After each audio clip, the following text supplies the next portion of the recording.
Yeah. The devil is a liar. Believe that. The devil is a liar. Now, with that, when we say devil, it's very important, family, to know that we all, and I do repeat, we all have the ability to operate or participate in being the devil ourselves. Well, I take my glass off on that one. We gotta know that. The devil is not necessarily, you see, a red pitchfork guy with a tail and horns, and he lives somewhere down there, up under the. That's not the devil. We gotta know that the devil exists within each one of us as it relates to lower self. And we all possess lower self and higher self. That's embedded in our birthright. Now the concept of devil is real.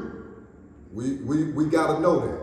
There is a force of energy that works within the humanoid or human beings in the form of unproductive living, dysfunctional living.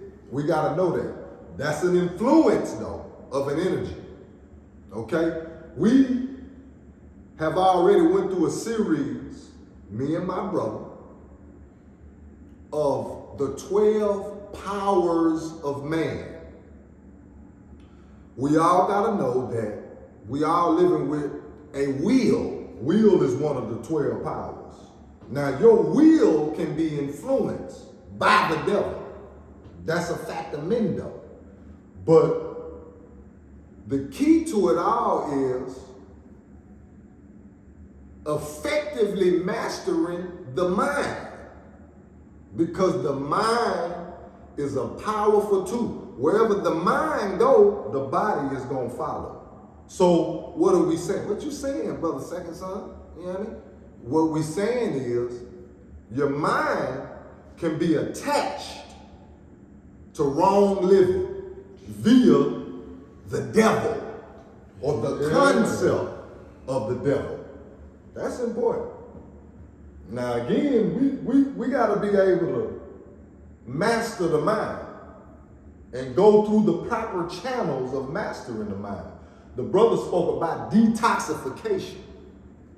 See, that's an important process for one to take as it relates to like, oh, I'm in control of myself now.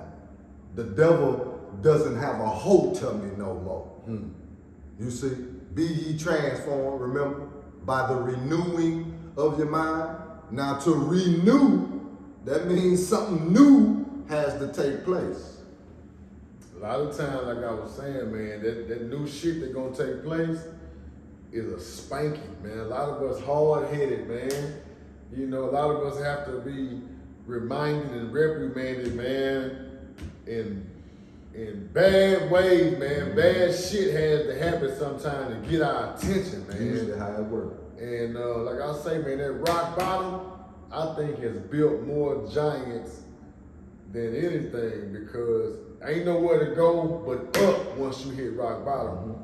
And man, that devil, once your lower nature take over, man, and start to influence you, there you go. Lower nature. Boy, it's hard to defeat it, because at that point you really have been defeated because you've given your will away. You have not said, I submit my will to do the will of God. You didn't say you're gonna do the work of the devil. You just started doing it and got stuck in that world, man. I was stuck in that world, man.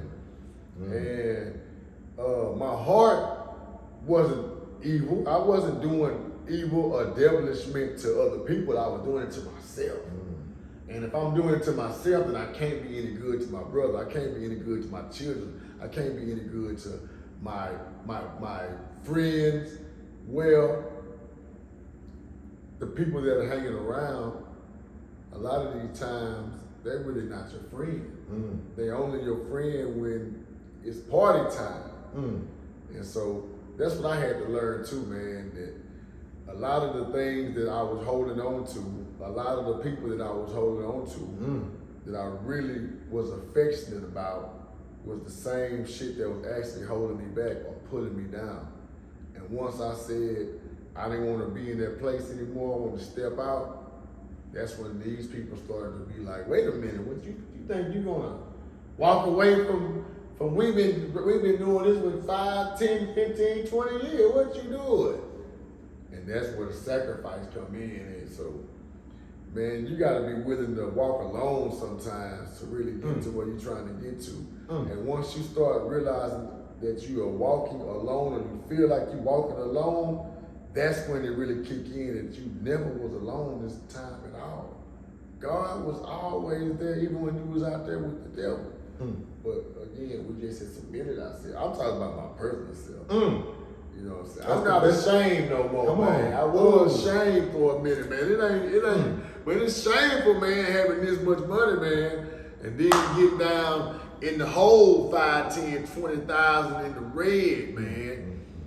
And people start looking at you funny and start to talk about you and, you know, remember when you was doing this and now look at you. So, yeah, man, you got to be able to be accountable for your own bullshit first and foremost. I can't blame nobody except myself for my fall from grace, bro.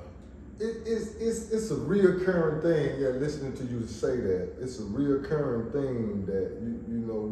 I remember Mom and them saying, you know, when they gave their life to the Lord, you know, that's the terminology that they use. The places I used to go, well, I don't go no more. The friends, because I heard you say that word, the friends that I used to have, I don't have no more. The talk changed, my walk changed. And again, there's a reoccurring theme of when the change take place, the people change that's around you. yeah, man. So, like, what is that all about? Everybody I see, you know, is not, first of all, everybody ain't chosen. Okay, time in the season. Yeah. Some people is in your life for a season, some Right. for a reason, some forever. And this the righteous journey, the righteous path is a lonely path, man. Especially the way the world is set up to where evil is made fair seeming and crooked path seems like the right path. So it's not cool in the eyes of the world, in the eyes of the way the world is, bro. Yeah. To walk this righteous path. And so it get lonely sometimes, man. And these people tend to disappear. In the world of content creating, this is what you make me think about when you say that about you and I, we definitely know how, like, what type of content gets the most engagement, if you will. And usually the high volume engagement comes from that we deem to be negative.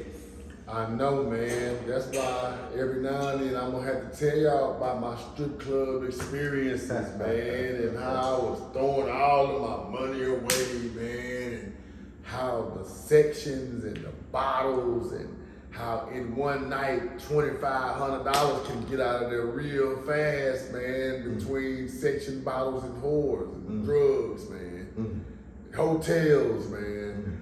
I've had several $2,000 nights, man, that turned into 3-day escapades, man. And I had fun, but it was not worth it.